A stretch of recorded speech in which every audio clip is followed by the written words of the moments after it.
আমরা রাকসু নির্বাচন কেন্দ্রিক আরো বেশ কিছু খবর জানবো যাচ্ছি আমাদের সহকর্মী তারেক মাহমুদের কাছে। তিনি আমাদের জন্য অনেকক্ষণ যাবত অপেক্ষা করে আছেন। তারেক, শুনতে পাচ্ছেন নিশ্চয়ই? বৃষ্টি হচ্ছে সেখানে নাকি? প্রচারণায় তো প্রার্থীদের ব্যস্ততা বেশ, যেমনটি দর্শকদের জানাচ্ছিলাম। কি অবস্থা দেখছেন জানাবেন।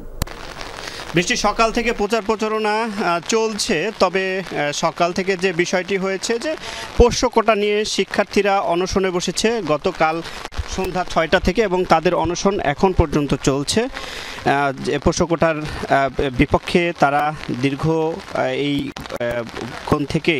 কয়েক ঘন্টা থেকে তারা যে আন্দোলন তাদের সেটি চালিয়ে যাচ্ছেন। প্রথম অবস্থাতে ৩ জন থাকলেও এখন পর্যন্ত মোট ১৫ থেকে ১৬ জন কিন্তু অংশগ্রহণ করেছেন, আমরা সেটি দেখতে পাচ্ছি। এবং এর মধ্যে বিশ্ববিদ্যালয় প্রশাসনের পক্ষ থেকে প্রক্টর এবং ছাত্র উপদেষ্টা এসেছিলেন, ছাত্রদের সাথে কথা বলেছেন।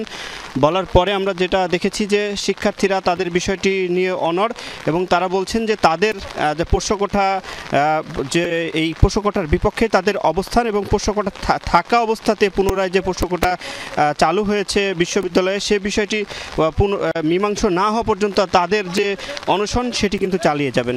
এবং এই প্রাতিষ্ঠানিক সুবিধার নামে যে পোষ্য কোটা পুনর্বহালের প্রতিবাদে আমরা দেখেছি যে গতকাল সন্ধ্যা ৬টা থেকে কাপড়ের কাপড় পরে অনশনে বসেছেন বিশ্ববিদ্যালয়ের সংস্কৃত ভাষা সাহিত্য বিভাগের ২০২০-২১ শিক্ষাবর্ষের শিক্ষার্থী আসাদুল ইসলাম।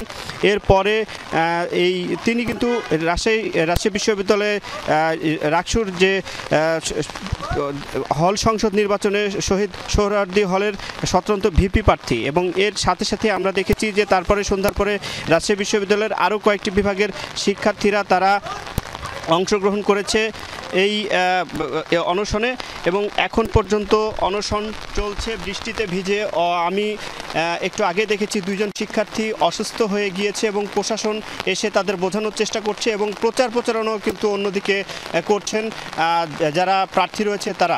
বৃষ্টি শুনছিলাম আমরা, বিস্তারিত জানানোর জন্য ধন্যবাদ জানাচ্ছি তারেক।